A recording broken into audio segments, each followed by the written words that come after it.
അതെ, ഒരു മിനിറ്റ് നോക്കണേ. എന്തോ ഈ ഗവൺമെന്റ് ഞങ്ങൾ ഉണ്ടായിട്ടല്ലേ ഇവര് കയറി പോകുന്നത്. ഇനി ഞങ്ങള് കണ്ടോളാം. ഇതിനെക്കാട്ടി എന്തോ ഡീസന്റ് ആയിരുന്നു വിജയൻ.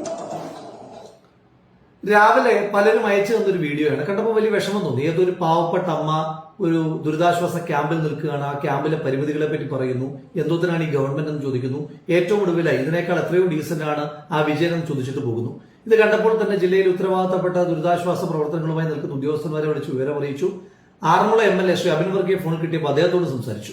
അതിനുശേഷം എനിക്കിപ്പോൾ അബിൻ തന്നെയാണ് അതിന്റെ യാഥാർത്ഥ്യം അയച്ചു തന്നിരിക്കുന്നത്. അതുകൂടി നോക്കാം. അമ്മേ, രാവിലെ എന്തൊക്കെയോ പരാതി, അമ്മയ്ക്ക് എന്തൊക്കെയോ വിഷമമുണ്ടെന്ന് പറഞ്ഞല്ലോ, എന്തായിരുന്നു? എന്റെ പോലെ എനിക്കൊന്നും അറിയത്തില്ല. എന്റെ അടുത്ത് നിന്ന് വിജിലിമം പറഞ്ഞു ഇന്നതുപോലൊക്കെ പറയാൻ പറഞ്ഞു. ഞാൻ പറഞ്ഞു.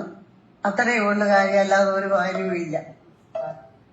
എനിക്ക് ആ അമ്മയോട് പ്രത്യേകിച്ച് പരിഭവമൊന്നും തോന്നിയില്ല. പക്ഷേ ആ നിസ്സഹായമായ അവസ്ഥയിൽ നിൽക്കുന്ന അമ്മയുടെ നാവിലേക്ക് സ്വന്തം കുത്തിത്തിരിപ്പ് രാഷ്ട്രീയം കുത്തിത്തിരികെ കൊടുത്ത ആ ബിജിലിമോൻ ആരാണെന്ന് കാണണ്ടേ?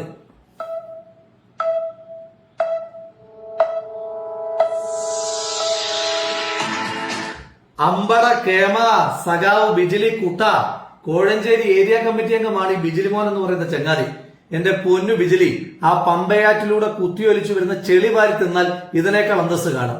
ഒരു നാടിനെ ചേർത്ത് പിടിക്കുന്ന നാട്ടിലെ MLA അബിൻ വർക്കിയും കുറെ ഉദ്യോഗസ്ഥന്മാരും വിവിധ രാഷ്ട്രീയ പാർട്ടിയിൽപ്പെട്ട ആളുകളുമെല്ലാം ഒരേ മനസ്സോടുകൂടി പ്രവർത്തിക്കുമ്പോൾ അതിനിടയിലും ഈ വിഷവുമായി കയറാൻ ചില്ലറ ഉടുപ്പൊന്നും പോരെന്റെ പൊന്നു ചങ്ങാതി.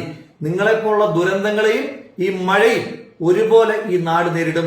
ഈ ദുരന്തത്തിന് ഈ നാട് തിരിച്ചടി നൽകുക തന്നെ ചെയ്യും.